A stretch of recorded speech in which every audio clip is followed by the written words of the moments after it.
Die EU hat seit vielen Jahren große Probleme, die die Corona-Pandemie auf schmerzliche Weise verstärkt und sichtbar gemacht hat. Die Kürzungsdiktate der EU-Kommission, die vielen Staaten nicht zuletzt auf Druck Deutschlands aufgebürdet wurden, haben die europäischen Gesundheits- und Sozialsysteme an den Rand des Zusammenbruchs geführt.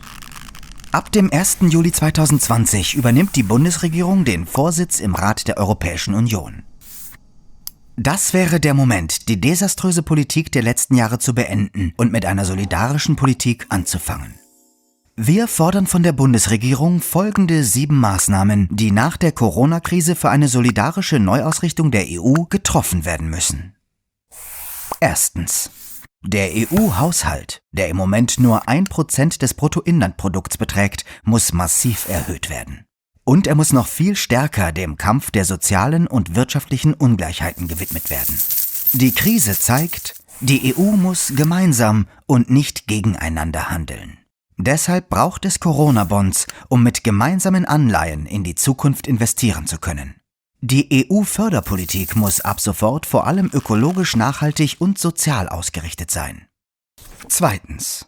Der Übergang von fossilen zu erneuerbaren Energien und zu einer nachhaltigen Wirtschaft, Just Transition genannt, muss fair und gerecht sein. Der Fonds für diesen Übergang muss erneuerbare Energieträger viel stärker fördern als fossile. Nur dann schaffen alle EU-Mitgliedstaaten den nötigen Umbau ihrer Wirtschaft. Drittens. Wir brauchen eine verbindliche europäische Mindestlohnregelung. Das heißt, alle EU-Staaten müssen dazu verpflichtet werden, armutsfeste und existenzsichernde gesetzliche Mindestlöhne einzuführen. Dafür müssen sie oberhalb von 60% des mittleren Durchschnittseinkommens des jeweiligen Mitgliedstaates liegen. Außerdem muss garantiert werden, dass gleiche Arbeit am gleichen Ort auch gleich bezahlt wird. Nur so lässt sich Lohn- und Sozialdumping zwischen und innerhalb der Mitgliedstaaten verhindern. Viertens. Im digitalen Bereich sind die Verhältnisse zwischen BürgerInnen, Unternehmen und Regierungen im ständigen Wandel. Die negativen Auswirkungen staatlicher Überwachung geraten zunehmend aus dem Blick. Nicht alles, was technisch machbar ist, ist auch gesellschaftspolitisch vernünftig. Digitale Bürgerrechte und Datenschutz müssen unumstößliche Schranken für die Wirtschaft bleiben. Fünftens. Der kritische Widerstand der Gesellschaften gegen massiv profitorientierte Freihandelsverträge zeigt, dass wir alternative, faire und ethisch stichhaltige Handelsmandate benötigen.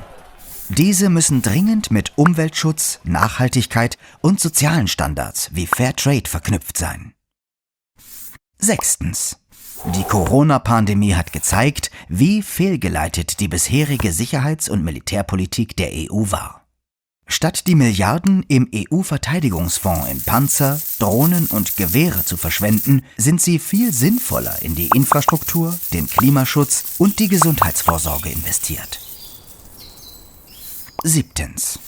Die europäische Asyl- und Migrationspolitik ist krachend gescheitert. Die EU verbarrikadiert ihre Außengrenzen. So sperrt sie Menschen aus, die ihr Leben vor Krieg und Hunger retten wollen.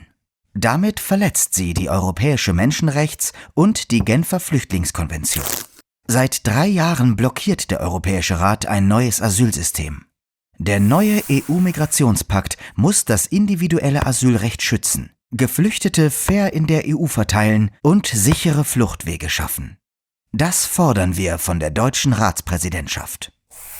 Die Linke im Europaparlament fordert die Bundesregierung auf, diese Chance nicht zu verspielen und die EU endlich an die Bedürfnisse der Einzelnen und nicht an die Interessen der Konzerne der großen Mitgliedstaaten anzupassen.